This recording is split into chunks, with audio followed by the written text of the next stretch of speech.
राम राम। जय श्री राम। भारत माता की जय। वंदे मातरम। बंधुओं, आज हम इस YouTube चैनल के माध्यम से आपके सामने एक विषय रखने जा रहे हैं जिसमें पिछले कुछ दिनों में संभाजीनगर औरंगाबाद शहर में महानगर पालिका की ओर से सिडको कैनॉट प्लेस पर एक वीर शिरोमणि महाराणा प्रताप सिंह जी का अश्वारूढ़ पुतला बिठाया जाने वाला है, जिसे ऑल इंडिया मजलिस इत्तेहादुल मुसलमीन के सांसद जलील ने विरोध किया है और पत्र लिख के प्रशासन को बताया है कि महाराणा प्रताप सिंह जी के पुतले की जगह वह पैसे कहां पर स्कूल के लिए इस्तेमाल किए जाए। बंधुओं, आप सब स्मरण कीजिए कि इस जलील जैसे रजाकार की औलाद की इतनी हिम्मत कैसे होती है कि महाराणा प्रताप सिंह जी के पुतले का विरोध करके उसके लिए स्कूल खोली जाए बोलता है। जलील, अगर तेरी हिम्मत है और तुझे स्कूल ही खोलने हैं तो जा, दिल्ली की जामा मस्जिद की बहुत बड़ी जगह खाली है, वहां पर स्कूल खोलेंगे, चल हम तेरे साथ आते हैं। चल, मदरसों में आतंकवादी बन रहे हैं, उन मदरसों में आतंकवादियों की जगह स्कूल खेलते हैं, चल हम तेरे साथ आते हैं। है तेरी हिम्मत? बहुत सारे गांवों में और शहरों में ईदगाह बनाए जाते हैं जो सिर्फ एक दिन इस्तेमाल होते हैं, साल भर वैसे ही पड़े रहते हैं, चलो उस जगह पर स्कूल बनाते हैं। है तेरी हिम्मत? और तू है कौन? रजाकारों की औलाद हमें बताएगी महाराणा प्रताप सिंह का पुतला लगाना है या नहीं लगाना है। बंधुओं और माता भगिनियों, ध्यान रखिए, मराठवाड़ा की स्वतंत्रता 15 अगस्त 1947 को नहीं हुई। अंग्रेजों ने बनाई हुई कांग्रेस ने हम लोगों को 15 अगस्त 1947 से 17 सितंबर 1948 तक रजाकार और निजाम के अत्याचारों के लिए उनके सामने फेंक दिया था। रजाकार क्या थे? मराठवाड़ा में घर घर में पता है, आज भी कोई दादा दादी वहां उस समय के हत्याकांड और बलात्कारों के किस्से बताते हैं। रजाकार कौन थे? तो निजाम का एक आदमी था, कासिम रिजवी नाम का। उसने एक संगठन खड़ा किया था हिंदुओं को खत्म करने के लिए। उसका नाम था मजलिस इत्तेहादुल मुसलमीन, MIM। देखिए, उस कासिम रिजवी की औलाद ने आज ऑल इंडिया लगा के AIMIM नाम का पक्ष खड़ा किया है जो रजाकारों का है। कासिम रिजवी का नाम रिजवी था, इसलिए आसानी से गांव के लोगों को समझता था, इसलिए वो रजाकार कहते थे। उसका नाम था मजलिस इत्तेहादुल मुसलमीन। इन लोगों ने कितने अत्याचार किए गांव गांव में, मैं एक प्रातिनिधिक उदाहरण बताता हूं। मेरा ननिहाल परभनी जिले के गंगाखेड़ तहसील में माखनी नाम का गांव है। वहाँ पर एक बहुत बड़ा मसूड़ी नाम का एक डैम भी अभी बना हुआ है। बचपन में हम सब अपने मामा के, बुआ के लड़के, मौसी के लड़के साथ में अपने समर वैकेशन में, दिवाली वैकेशन में वहाँ पे रहते थे। दिन भर खेती में खेलते थे, शाम में हम सब लोग एक साथ लेटते थे। तो लेटे लेटे कभी कभार हमारी नानी जी रजाकार का किस्सा याद आया तो बताती थी। रजाकार गांव में आना मतलब सबका कत्लेआम करना, जला डालना, मंदिर गिरा देना, ये काम करने के लिए आते थे। गांव में रजाकार आने वाले हैं ये किसी को भी पता चला तो सारे के सारे गांव के लोग एक साथ आ जाते थे। महिला और छोटे बच्चों को अलग करते थे और वहाँ पर जवार का जो यहाँ मराठवाड़ा में उसको कड़वा बोलते हैं, उसकी बहुत बड़ी सी एक रचना रहती थी। यहाँ पर उसे गंजी बोलते हैं या वड़ई बोलते हैं। उसमें का सब अंदर की जवार के पौधे निकालते थे और उसमें स्त्रियां और बच्चों को रखते थे और ऊपर से फिर से वो कड़वा रखते थे। रजाकारों को पता चलता था कि अरे ये तो उसके अंदर बच्चों को और स्त्रियों को छुपा रहे हैं, तो उनके पास राइफल को बहुत बड़ी तलवार की जैसी संगीन रहती थी।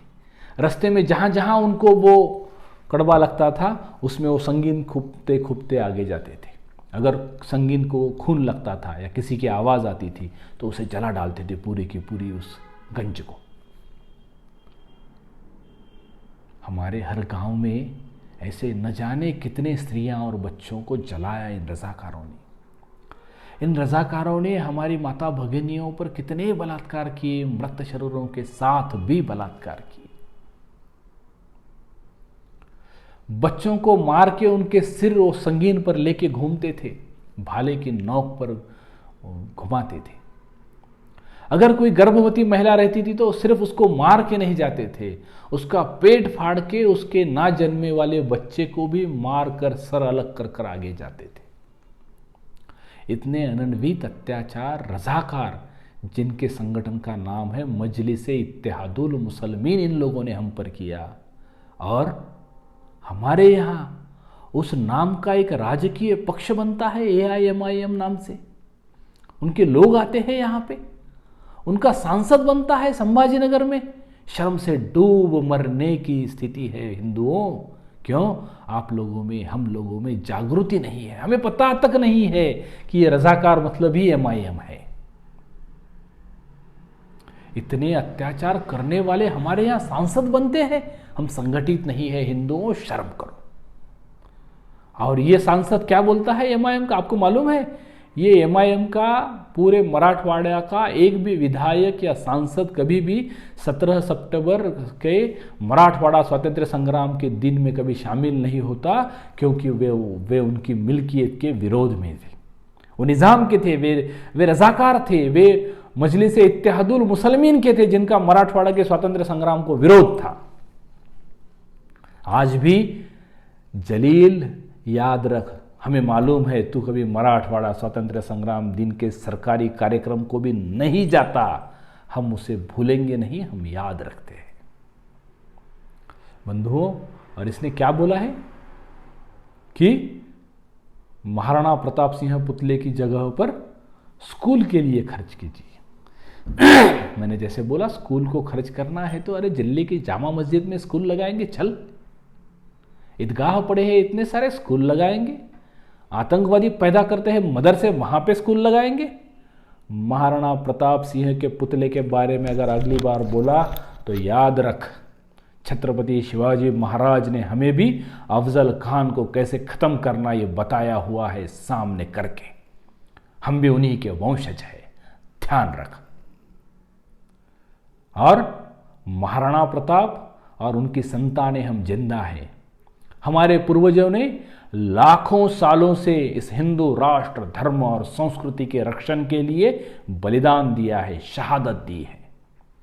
आपको पता न होगा तो केसरिया नाम की परंपरा का उल्लेख करना चाहता हूं। जब भारत में आक्रमण अरबों के, मुसलमानों के होने लगे तो सैनिकों से युद्ध नहीं करते थे, गांवों में जाते थे, मंदिर गिराते थे, पुरुषों को मारते थे, स्त्रियों पर अत्याचार करते थे, खेत जलाते थे। स्त्रियों के मृत शरीरों पर भी बलात्कार होते थे, इसलिए चारित्र्य रक्षण के लिए जोहार नाम की परंपरा शुरू हुई। क्या थी जोहार नाम की परंपरा? तो कभी भी कोई किला अगर हारने की कगार पर चला जाता था तो किले के अंदर की सारी स्त्रियां एक साथ आती थी और शादी में जैसे नववधु पूरा श्रृंगार करती है वैसा पूरा श्रृंगार धारण करती थी। फिर पति को रक्तचंदन का तिलक लगाती थी और हाथ में हंसते हुए तलवार देती थी और वचन लेती थी कि स्वर्ग में भी मुझे मिलो तो वीर की भांति आपके छाती पर वहां पर वार होना, कभी भी भागने वाले सैनिक की तरह पीठ पे वार होगा तो स्वर्ग में भी मुझे मुंह मत दिखाना।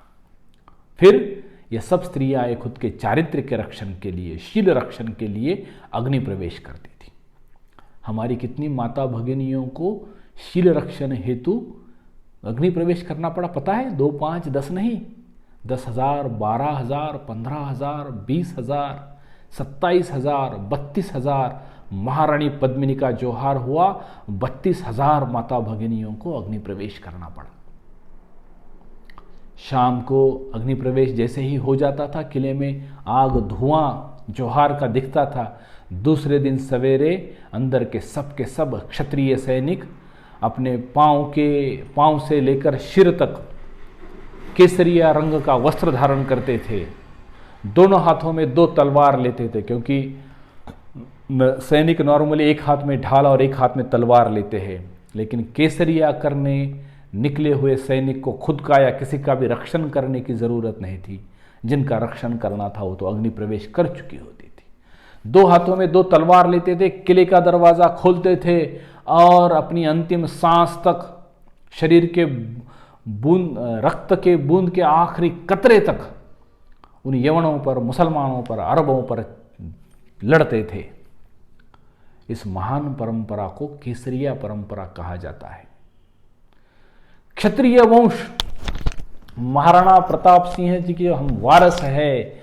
हमारे पूर्वजों ने लक्षावधि सालों तक किसी एक समाज के लिए लड़ाई या शहादत, बलिदान, समर्पण नहीं दिया, तो इस हिंदू राष्ट्र, धर्म और संस्कृति के लिए दिया।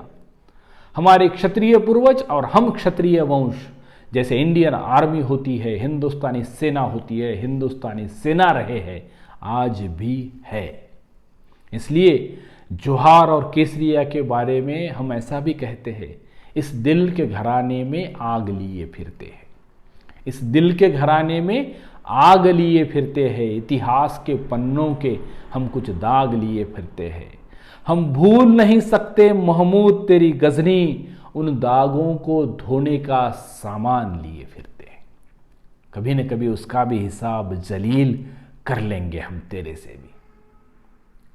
और जलील जैसे इस इत्तेहादे मुसलमीन संगठन रज़ाकारों से मुझे कहना है कि आप हिंदुस्तानी मुसलमानों को रज़ाकारों से, पाकिस्तान से, अफगानिस्तान से क्यों जोड़ते हो?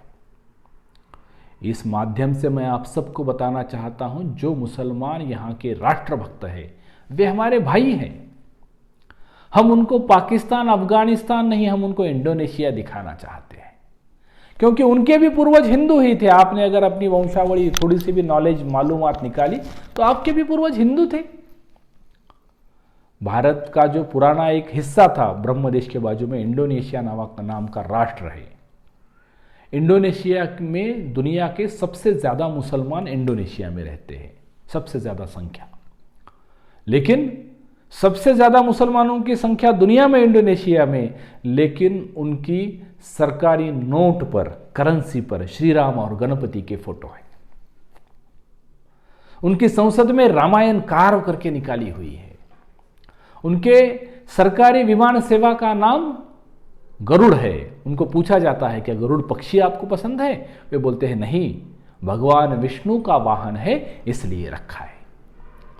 विश्व की सबसे बड़ी रामलीला भारत में नहीं होती, हिंदुस्तान में नहीं होती, इंडोनेशिया के बाली आइलैंड्स, द्वीपों पर होती है।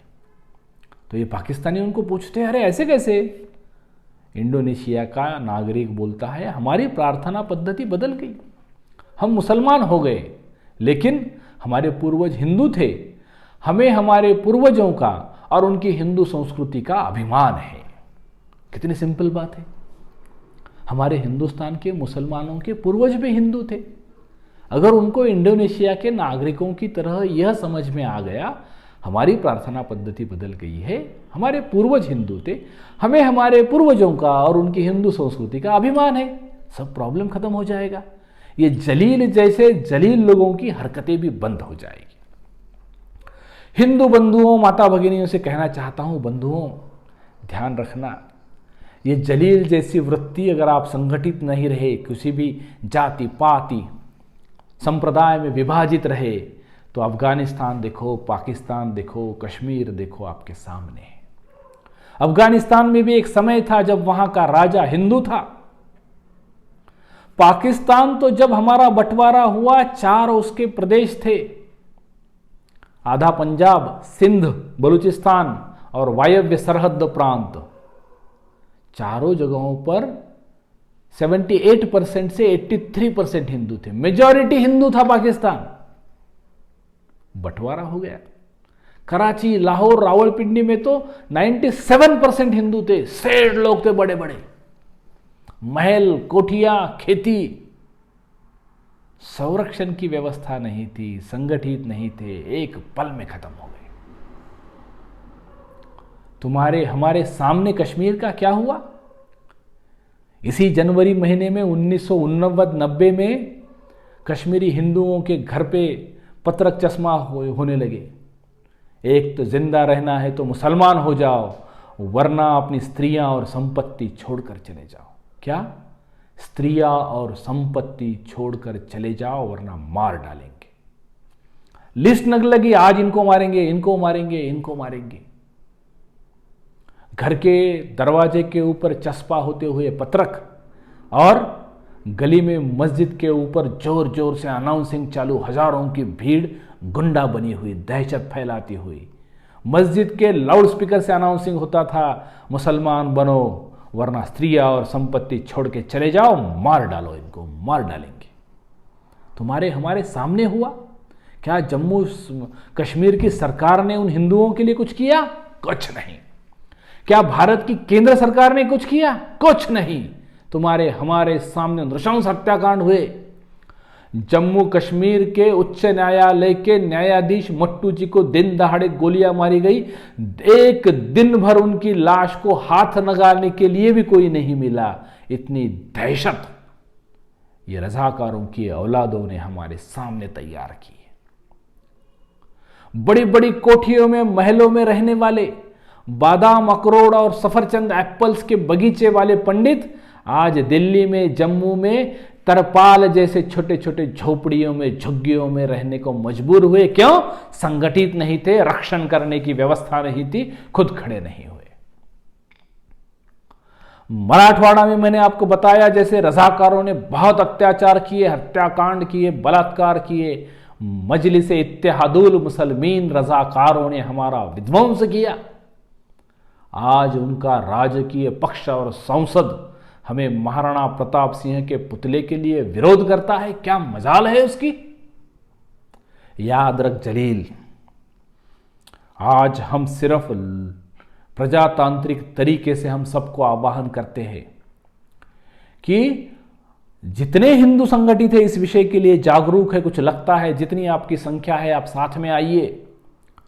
अगर छोटे गांव में है तो आपके तहसील में तहसीलदार के पास जाइए, एक सबके हस्ताक्षर करके एक ज्ञापन दीजिए कि ये मजलिस इत्तेहादुल मुसलमीन रजाकारों की संगठन है जिन्होंने हिंदुओं पर अत्याचार किए। इस संगठन का रजिस्ट्रेशन रद्द करो, इनका पक्ष रद्द करो और इस जलील की संसद सदस्यता रद्द करो। शहर में रहते हो तो जिलाधिकारी के पास दीजिए। और आखिर में बताना चाहता हूं, जलील तो कितना भी विरोध कर ले, इसके बाद विरोध करेगा तो छत्रपति शिवाजी महाराज ने अफजल खान का क्या हुआ था याद रखना। 10 फरवरी को संभाजीनगर औरंगाबाद की महानगर पालिका सिडको के कैनॉट प्लेस में अश्वारूढ़ वीर शिरोमणि हिंदू सूर्य महाराणा प्रताप सिंह की प्रतिमा, पुतला लगाने वाली है।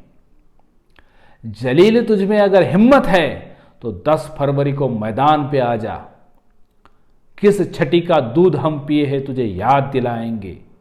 हम तो कहते हैं द्वंद्व कहां तक पाला जाए, युद्ध कहां तक टाला जाए।